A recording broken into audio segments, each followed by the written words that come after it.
Birthday రోజు కూడా పులివెందులకి వచ్చే హక్కు లేదా? ఆవిడ గతంలో కూడా వచ్చారు, ఇప్పుడు వాళ్ళ అమ్మగారే రావద్దు, పులివెందుల్లో పరిస్థితులు బాలేదని చెప్తున్న పరిస్థితి.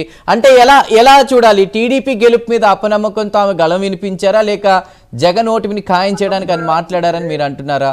ఎలా చూడాలి? ఇక్కడ ఒక అంశం అండి, సునీత అనేటువంటి ఆవిడ బాధితురాలు, వాళ్ళ తండ్రి చనిపోయారు.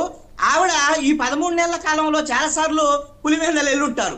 ఇప్పుడు ఆవిడేదో ఆవిడ చంపేస్తారని, లేక ఆవిడ వచ్చి ఇప్పుడు మాట్లాడేటువంటి అంశాలన్నీ కూడా స్థానిక సంస్థల ఎన్నికల నేపథ్యంలో వైసీపీని ఓడించాలనేటువంటి లక్ష్యంతో తెలుగుదేశం ప్రయోగిస్తున్నటువంటి అంశంగా ప్రజలు ఈ రోజున గమనిస్తున్నారు.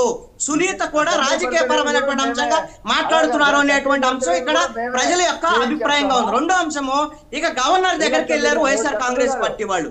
గవర్నర్ దగ్గరికి వెళ్ళి స్థానిక సంస్థల ఎన్నికల్లో జరపాలి, గవర్నర్ వ్యవస్థ ఆయన దగ్గరికి వెళ్ళి చెప్పడం ద్వారా జరిగిన ప్రచారం చేసుకోవడానికి పనికి వస్తుంది తప్ప గవర్నర్ ఆయన ఏం ఆదేశాలు ఇచ్చేటువంటి అవకాశం ఉండబోదని నేను అనుకున్నా. హైకోర్టు కూడా స్పష్టమైనటువంటి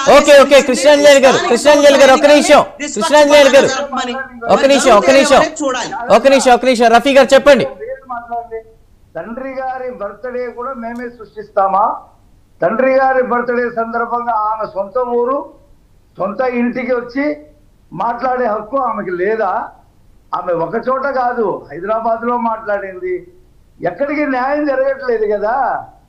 ఆ రోజు జగన్మోహన్ రెడ్డి గారు ఏమన్నాడు, నువ్వు నీ భర్తే చంపేశారేమో, అవినాష్ రెడ్డి మీద ఎందుకు అనవసరంగా చెప్తున్నావు, అతను బీజేపీలో చేరతాడు అని చెప్పి వాళ్ళ మీదే దాడులు చేసి వాళ్ళ మీదే కంప్లైంట్లు ఇచ్చి వివేకానంద రెడ్డి కూతురు మీద భర్త మీద చేసిన సంగతి బర్త్డే కూడా తెలుగుదేశం పార్టీ. అలా కాదు రఫీ గారు, ఇదంతా టీడీపీ చంద్రబాబు గారు మాట్లాడిస్తున్నారు. ఒక నిమిషం రఫీ గారు, ఇదంతా సునీత గారు ఏవైతే వ్యాఖ్యలు చేశారో ఇదంతా టీడీపీ కుట్ర, చంద్రబాబు గారు డైరెక్షన్ లో ఆవిడ మాట్లాడుతున్నారన్నారు. సరే ఓకే క్వశ్చన్ కంప్లీట్ అవ్వలేదు.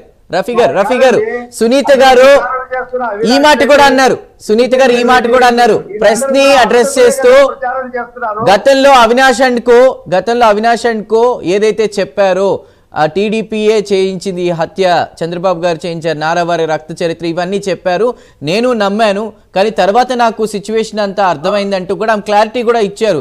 తప్పు ఎవరు చేసినా శిక్ష పడాలంటున్నారు ఆవిడ. నేను అనేది ఏంటంటే, అక్కడ ప్రచారం చేస్తున్నదే వివేకానంద రెడ్డి హంతకులు, అవినాష్ రెడ్డి, శివశంకర్ రెడ్డి, మొత్తం ఆ బ్యాచ్ అంతా ప్రచారం చేస్తున్నారు. అక్కడ వాళ్ళైతే ప్రచారం చేయవచ్చు, వివేకానంద రెడ్డి హంతకులు ప్రచారం చేయవచ్చు. వివేకానంద రెడ్డి బర్త్డే కూడా తెలుగుదేశం పార్టీ ఆ డేట్ సృష్టిస్తుందా? ఆమెకు హక్కు లేదా? తన తండ్రి హంతకులు ఇంతవరకు శిక్షించబడలేదు అనేటువంటి దాని మీద ఆవేదన వ్యక్తం చేసే హక్కు ఆమెకు లేదా? ఇదేంటి సార్, ఇదేమో అన్యాయం సార్. అయితే ఇప్పుడు అలా కాదు రఫీ గారు, అధికారంలో ఉంది మీరే, టీడీపీ కూటమి ప్రభుత్వం, సెంట్రల్ లో బీజేపీ ఉంది, ఎంక్వైరీ చేయించచ్చుగా అంటున్నారు కదా. గారు ఏం చెప్తే పులివెందుల్లో అదే జరుగుతుంది. అక్కడ మీరు చూడండి, అన్నదాత సుఖీభవ పథకం కూడా పులివెందుల మండలంలో అమలు జరగల, ఎలక్షన్ కోడ్ ఉందని. కాబట్టి ఎన్నికలు జరిగే చోట ఎన్నికల కమిషనర్ ఎవరైతే ఉంటారో ఆయన జగన్మోహన్ రెడ్డి ఆమెను నామినేట్ చేశాడు, ఆమె ఎన్నికలు నిర్వహిస్తా ఉంది. నేను నీలం సాహ్ని గారిని ఒక క్వశ్చన్ అడుగుతున్నానండి ప్రైమ్ 9 ద్వారా.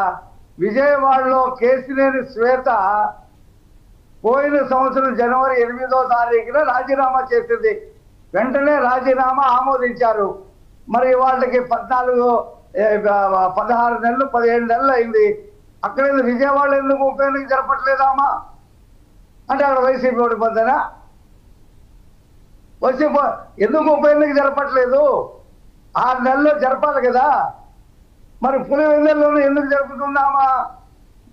మరి నేను అడుగుతున్నా ప్రైమ్ 9 వేదికగా, పోయిన సంవత్సరం 24 జనవరి 8న కేసినేని శ్వేత కార్పొరేటర్ గా రాజీనామా చేసి సమర్పిస్తే వెంటనే రాజీనామా ఆమోదించిన నేపథ్యంలో ఇవాళ వరకు ఇవాళంతా 8వ నెల వచ్చింది, 1 సంవత్సరం 8 నెలలు కూడా ఉప ఎన్నిక ఆమె జరపదు.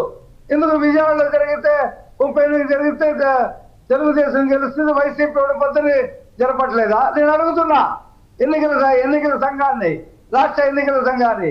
మరి పులివెందుల్లోనే ఎందుకు జరుపుతున్నారు ఉప ఎన్నిక? దీనిలాగా దాన్ని కూడా వాటిని కూడా పోస్ట్ పెన్ చేయవచ్చు కదా.